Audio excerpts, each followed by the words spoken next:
ইলিশ যেন কোনো অবস্থাতে 1500 টাকার উপরে না হয়।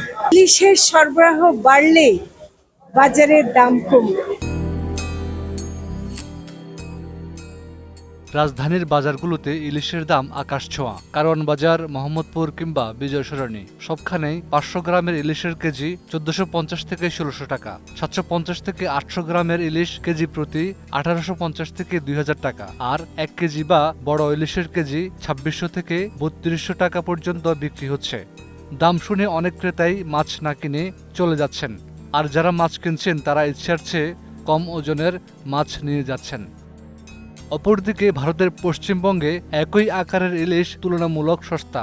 কলকাতা ও হাওড়ায় 500 গ্রামের ইলিশ বাংলাদেশি মুদ্রায় প্রায় 1050 টাকা, যা বাংলাদেশের চেয়ে কেজিতে অন্তত 400 টাকা কম।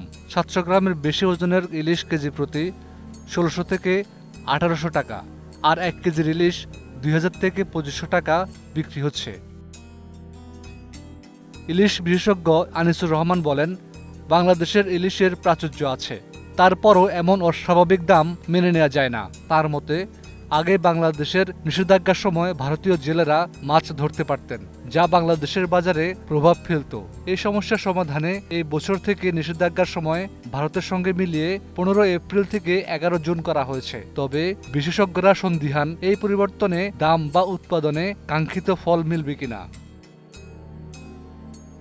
পশ্চিমবঙ্গের ফিশ ইম্পোর্টার্স অ্যাসোসিয়েশনের সভাপতি অতুল দাস জানান, এবছর বঙ্গোপসাগর উপকূলে ইলিশের সরবরাহ কম থাকলেও বাজার স্থিতিশীল রাখতে মিয়ানমারের ইলিশ আসছে। এসব ইলিশের 1 কেজি বা এর বেশি ওজনের দাম 1500 রুপি, আর গুজরাট ও মুম্বাই উপকূলের বড় ইলিশ বিক্রি হচ্ছে প্রায় 1000 রুপিতে। তবে স্থানীয় বড় ইলিশ কিছুটা বেশি, 1700 থেকে 1800 রুপি।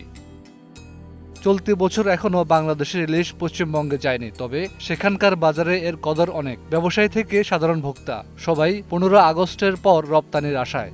অতুল দাস জানান, আমরা চাই বাংলাদেশ এবারও ইলিশ রপ্তানি করুক। এদিকে মৎস্য ও প্রাণিসম্পদ মন্ত্রণালয়ের উপদেষ্টা ফরিদা আক্তার জানান, ভারত থেকে রপ্তানির অনুরোধ বাণিজ্য মন্ত্রণালয়ে এসেছে বলে শুনেছেন, তবে তার কাছে আনুষ্ঠানিক প্রস্তাব আসেনি। বাংলাদেশি ক্রেতারা ইতিমধ্যে শঙ্কা প্রকাশ করছেন, দেশে দাম এত বেশি, রপ্তানি শুরু হলে সাধারণ মানুষের নাগালের বাইরে আরও চলে যাবে ইলিশ। বিশেষজ্ঞরা সতর্ক করছেন, দুই দেশের আলোচনার বাইরে একতরফা সিদ্ধান্ত বাজারে নেতিবাচক প্রভাব ফেলতে পারে। Desk report, 21 television.